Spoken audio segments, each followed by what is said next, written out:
Hello everyone, আজকে তোমাদের সাথে শেয়ার করব একটা শাড়ি পেন্টিংয়ের ভিডিও।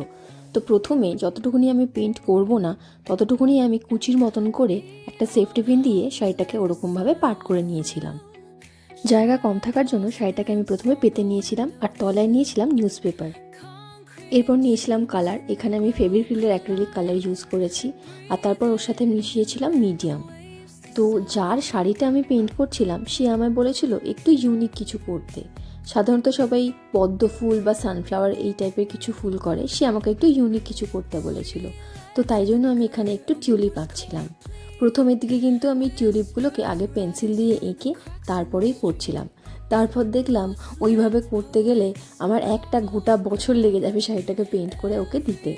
ফুলগুলো যাতে আরেকটু সুন্দর লাগে ওর মধ্যে আমি অরেঞ্জ আর হোয়াইট দিয়ে একটু শেড দিয়ে নিয়েছিলাম আর এরপর করে নিয়েছিলাম টিউলিপের পাতাগুলোকে। সত্যি কথা বলতে শাড়ি পেন্টিং আমি কিন্তু এই প্রথমবারের জন্য করছিলাম।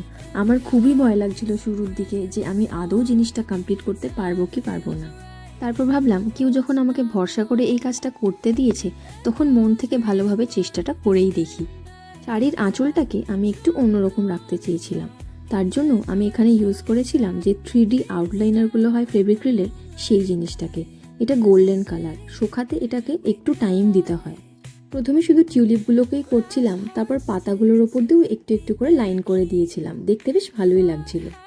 শাড়িটার কালার পুরোপুরি কমপ্লিট হলে এটাকে আমি 2-3 দিন টানা রোদ্দুরে শুকিয়েছিলাম। এরপর একটা সুতির কাপড় রেখে এটার ওপর আয়রন করেছিলাম। তো ফাইনালি এই যে তোমরা দেখতেই পাচ্ছ মোটামুটি আমার শাড়িটা কমপ্লিট হয়ে গেছে। অনেক দিনের কষ্টের ফলাফল। কাজটা করার জন্য অনেক ধৈর্য, অনেক সময়ের প্রয়োজন হয়েছে। যেহেতু আমি প্রথমবারের জন্য করছিলাম, আমার তো বেশ কষ্ট লেগেছে জিনিসটাকে কমপ্লিট করতে। তো তোমরা আমাকে অবশ্যই জানিও কিন্তু শাড়িটা তোমাদের সবার কেমন লাগলো, আমি আদৌ কাজটা করতে পেরেছি কিনা। আর ভিডিওটা ভালো লাগলে একটা লাইক করে দিও, পারলে বন্ধুদের সাথে শেয়ার করে দিও। টাটা।